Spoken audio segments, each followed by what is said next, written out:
welcome. In the mood for a show?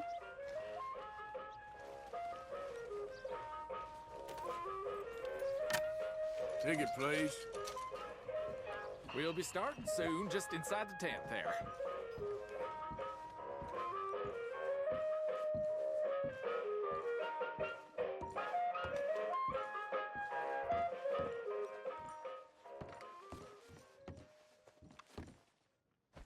Welcome, one and all, to the remarkable example of modern entertainment at its finest. Now, most of you youngins, I'm sure, know about our great national hero and pioneer, Josiah Blackwater. Him that gave the town of Blackwater its nomenclature.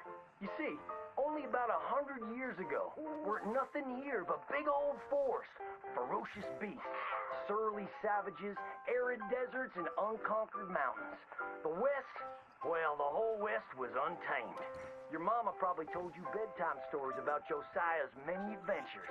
But I'm gonna tell you a story you ain't likely to have heard about his possum hat. Now, Josiah Blackwater was born in the year of our Lord 1782 in a log cabin just west of Ansburg. He was a special boy. His pa gave him his first rifle when he was 3 years old. Boy, he took to it right away. He exclaimed, "There's a whole mess of critters out there in them woods that aim to eat us, so I'm gonna consume them first." Yes, sir. He really took to killing all manner of things.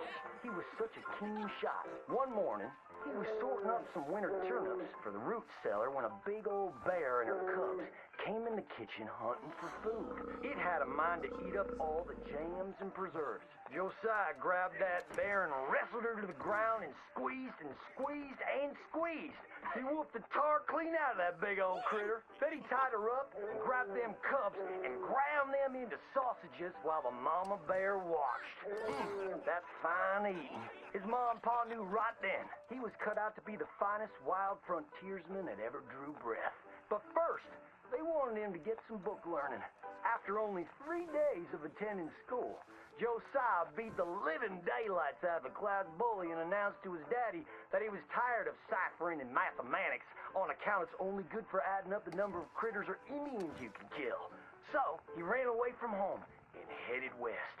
Now, these lands were occupied by savages then, and when Josiah Blackwater came scouting through, he recognized it to be a land of splendor, wasted on those that couldn't appreciate it on account of worshiping false idols.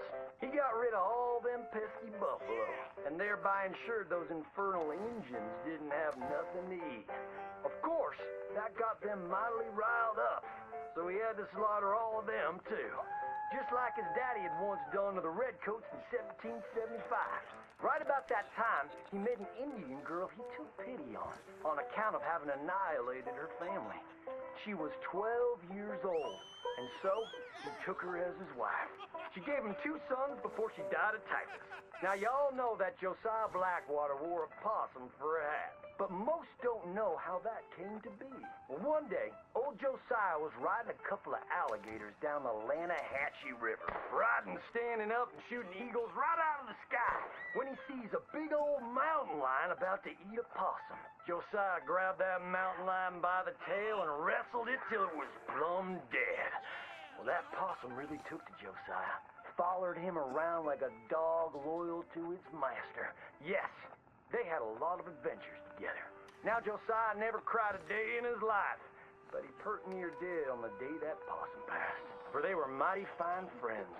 So he skinned it and made it into a hat. Back in them days, a possum skin was as good as money, but he never parted with that hat, not even for $10.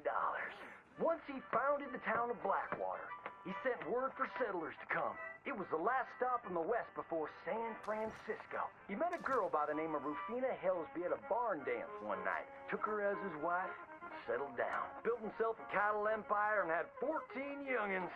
But Josiah Blackwater wasn't the home-loving kind, and he grew mighty restless. One day on the courthouse steps, he announced, "You may all go to hell, and I will go to Saint Denis." And so he did. Enjoyed French pursuits of strumpets and wanton gluttony, which is where he came upon the idea of running for Congress. He wore that possum hat every day as a congressman, as a reminder of where he come from, saying, "I may live in barbaric splendor, but I always remember keep your friends close and your gun closer, because you don't know when you might have to shoot them.